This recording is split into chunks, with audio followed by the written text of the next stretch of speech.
You're watching Down for the Count. I'm Paul Verhoeven, and this week we are looking at our top 7 sequels which outshine their prequels. First up, The Road Warrior. Now, the sequel to Mad Max took things up to 11. The Road Warrior was basically a completely different take on Mel Gibson's time as a road warrior, hence the name.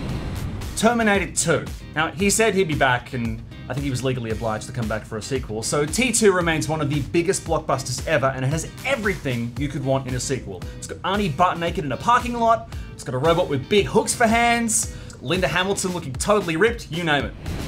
Evil Dead 2. Now, the first Evil Dead was Sam Raimi's run at a serious and terrifying horror film, but the second movie is basically a hardcore parody of the first movie, and it features Bruce Campbell once again as Ash, forced to cut his hand off and whack on a chainsaw. Toy Story 2. Now, Toy Story was a heartwarming and iconic film, and nobody thought the sequel could live up to expectations. So imagine our surprise when it went to infinity and beyond. Hey, that's a line from the movie!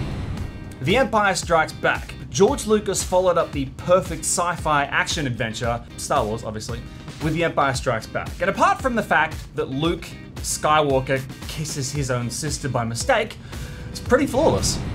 The Dark Knight. Christopher Nolan's follow-up to Batman Begins is absolutely astounding, and it has Two-Face, it's got Batman getting a new suit that lets him actually turn his head this time, and it features Heath Ledger's most iconic role, the Joker. Why so serious? The Godfather Part 2.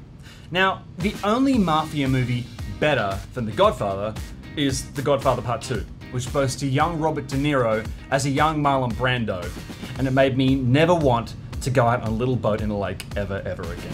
That's all the time we have today on Down for the Count. Make sure you like and subscribe, somewhere down here, I think, and we'll see you next week.